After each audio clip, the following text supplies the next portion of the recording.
My colleague, Rob LeFranco, who is an editor on the Wealth team, talking about billionaires in Africa. Rob, first of all, how many are there?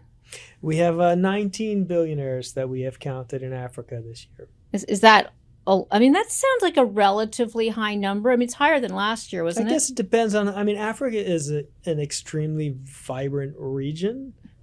Country by country differences, of course, but as we know, China is flooding money into Africa.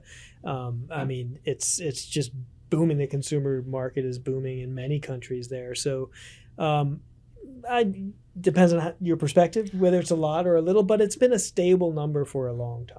Which is interesting how stable that money is, because often it's dependent on the sector you're in or how tied you are to the politics there. I think what I have seen in Africa is it's either old money that goes back to, say, the diamond industry of South Africa, which is the good old days in its own ways, and you got Israeli billionaires from that market, and you got South African billionaires from that market. But then you have something like Nigeria, which is a kind of a free-for-all economically, but no one really gets rich there without some kind of in with the government. So it's not quite a China-type situation, but you can't do it without having some sort of government connection. Well, you've just named two. So the three markets where you see a lot of concentration of wealth, it would be Egypt, right? Egypt, yes. Nigeria, South Africa. Yes, correct. Talk a bit about the nature of wealth in those places. I would assume Nigeria, for example, would be commodities to some extent. Nigeria, the richest man in Africa, who is Nigerian, Aliko Dangote, he has, it's basically from cement, sugar, oil, for sure, natural resources.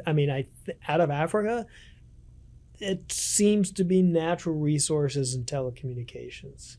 You think it's a region. So you're building the infrastructure. It's a region that kind of, in many countries, skipped right over copper telephone lines and went straight into mobile phones.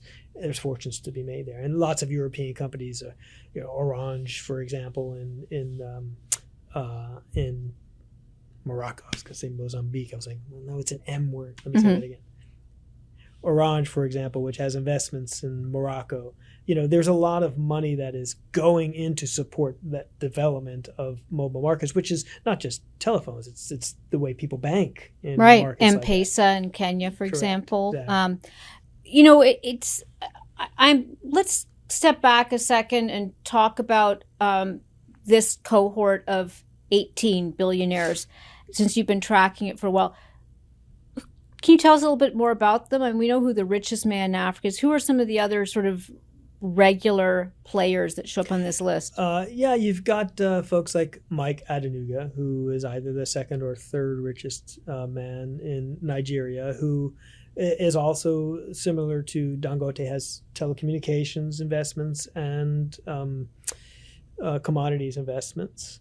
You've got someone like Issad Rabrab, who is the only billionaire that we've been able to find out of Algeria, and has a company that is quite secretive, but there's enough out there in the public record to show his dealings with companies in France and across Europe to know that this is legit.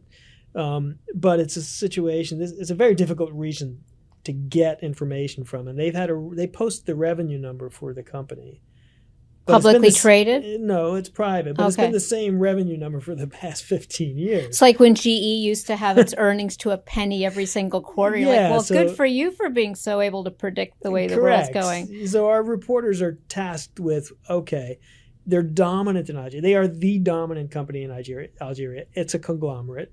It's consumer, it's industrial, it's everything, plus the other stuff that they do around the world. So you really have to, year by year, look at what the Algerian economy is doing so you can get a sense of where is this company, what's the real picture of this company's revenue.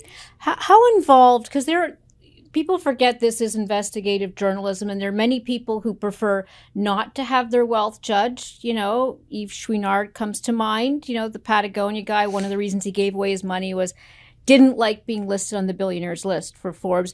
And then there's people that will, Donald Trump comes to mind, will bring you into their office to prove how wealthy they are. In that spectrum, where would a lot of the African billionaires fall?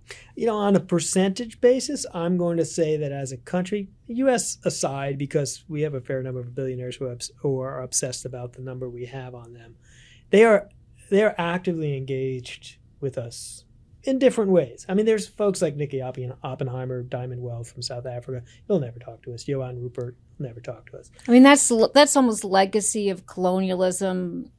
Apartheid, that goes way back. Correct. That It's colonial family money that is not going anywhere. And right.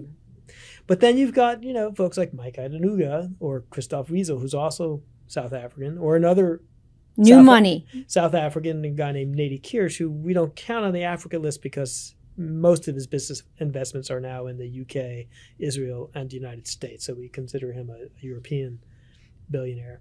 But they're very active in communicating to us not only how the assets they hold are infinitely more valuable than what we give them credit for, but also to kind of cut down the other guys, to basically say, yeah, they may be publicly traded, but that stock is not worth what the market thinks. And they have an element of truth to it. Isn't that true everywhere? It's more so in like places like Nigeria? It's more so not necessarily just in Nigeria, though Nigeria happens to have this more than other countries on a percentage basis. But when there's a company that has a public float of 5%, for example, meaning 95% of the company is held by one individual or a small group, well, that's essentially a private company.